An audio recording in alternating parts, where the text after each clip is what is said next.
Hello good morning friends. र हेर्नुहोस् है आजको मौसम चाहिँ पानी परिरहेको छ है। विगत यो महिनाभरि चाहिँ मेरो यात्रा चाहिँ यस्तै छ है। यता जानु उता जानु हिँडाइ चाहिँ राम्रै हुँदैछ। पानी पर्यो आज चाहिँ, सधैँ चाहिँ घाम लाग्ने गर्थ्यो तर पनि केही छैन। आजको यात्रा चाहिँ बेसी चाहिँ होइन, 1 घन्टा जस्तो करिब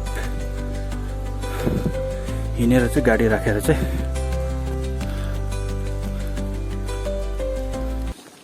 छाता ल्याएको राम्रो भएछ होइन? एकदम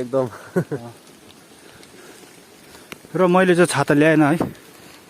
र यो 2 बाटो बस्तीतिर चाहिँ 2 बाटो हुँदा चाहिँ तपाईँको बाटो चिनेन भने चाहिँ अगाडि जानेलाई चाहिँ यसरी एरो चाहिँ यो बनमाराको झार रहेछ, यो बनाइदिएको रहेछ। यतैबाट जानुपर्छ होला। साइन चाहिँ यस्तो देखाएको रहेछ है। र अगाडि पनि मानिसहरू हिँडिरहेछ। र हामी सबभन्दा लास्ट आज चाहिँ बाटो देखाउँदै हिँड्नुपर्ने। आज चाहिँ अब गाइडकै काम पनि कोही बेला गर्नुपर्ने रहेछ जिन्दगीमा अरूलाई। र यो भाङ्रे सिस्नो तपाईँलाई यादै होला है, कतिजनालाई चाहिँ याद छैन होला। जङ्गलमा चाहिँ धेरै कुरो स्पिसिसहरू प्लान्टको पाउँछ है। यहीँ पाउँछ। अब म तपाईँलाई देखाउँछु ल। यो पिण्डालु हो, अनि यो त कमन झारहरू, यिनीहरू यस्तोहरू कमन हो। जति वनबाट त अब के भन्नु तपाईँहरूलाई। र यो चाहिँ अब यसको अलिकति यो जङ्गलको यो यसो बारी मालिक भनिराखौँ है, के पाउँछ के पाउँदैन यो जग्गामा चाहिँ। यो चाहिँ तपाईँको अल्टिट्युड भन्दाखेरि चाहिँ सी लेभलदेखि तपाईँको 4000 सायद 3500-4000को बिचमा पर्नु सक्छ यो है। र पानी परिरहेछ आज चाहिँ। तापमान पनि अब घटेको होला है अभियसली। र यहाँ धेरै मात्रामा पाउने रुखहरू चाहिँ तपाईँको फ्ल्याट पाउँछ। त्यहाँबाट चाहिँ अब बाँस त बाँसै पाइहाल्छ है, जङ्गली बाँस। मली बाँस चाहिँ पाउँदैन। त्यहाँबाट उत्तिसे कम्ती पाउँछ यो जग्गामै। त्यहाँबाट कटुस पाउँछ, तपाईँहरूले चिलाउने पनि पाउनु सक्नुहुन्छ। अरू त नर्मल तपाईँले पाउनु सक्नुहुन्छ है। मेन चाहिँ तपाईँलाई भन्दाखेरि चाहिँ किम्बु पाउँछ। त्यहाँबाट लप्सीहरू चाहिँ पाउँदैन यहाँ, एकदमै कम्ती। र यो चाहिँ तल टिस्टा नदी अन्त पारी तपाईँको यो सामदुङ, लोड सामदुङ। त्यहाँबाट यता देख्नु हुँदैछ, यो चाहिँ तपाईँको साउथ सिक्किम पर्छ, लिङ्गीहरू पर्छ है।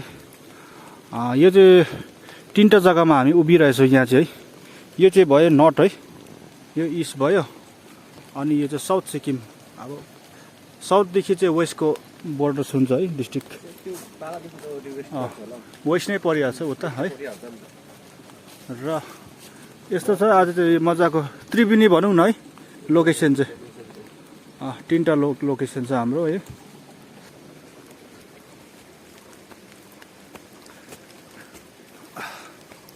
आज चाहिँ हामी विशेष चाहिँ है जानुको उद्देश्य चाहिँ घरको डेडिकेसन छ। घर पैँचो भनौँ है नर्मल भाषामा, घर पैँचोमा गएको। बाटो पनि जग्गा जग्गा चाहिँ अप्ठ्यारो छ। यो सबै सिजनल वाटरफलहरू, स्ट्रिमहरू है, यस्तै हुन्छ। ल चियापानीको बन्दोबस्त पनि भएको छ है।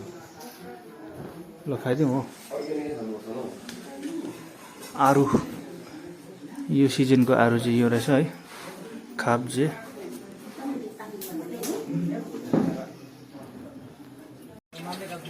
के बनिन्छ अरे? अब 1 लट बिफ चिल्ली चाहिँ अघि बनेर डाइनिङमा गइसक्यो। अब अर्को लट फेरि सुकासले यहाँ तेल खराएर रेडी हुँदैछ बनाउनु। पानी परेछ है। र केटाहरूले यहाँ चिल्ली बुटेको छ केटाहरूले।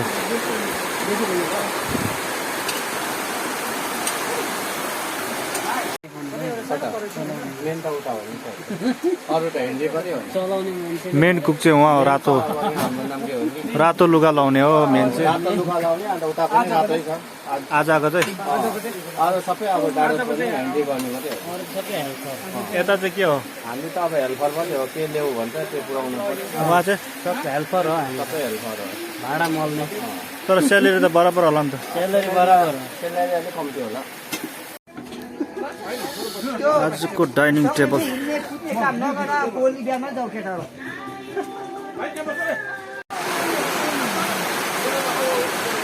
पानी परेर चाहिँ यहाँ बसी बसे भएको छ है।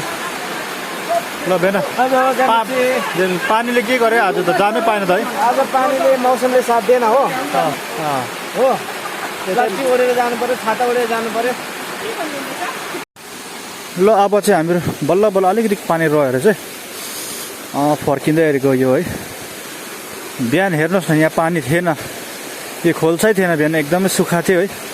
अहिले हेर्नुहोस् न खोल्सा यत्रो बढिहाल्यो है पानी।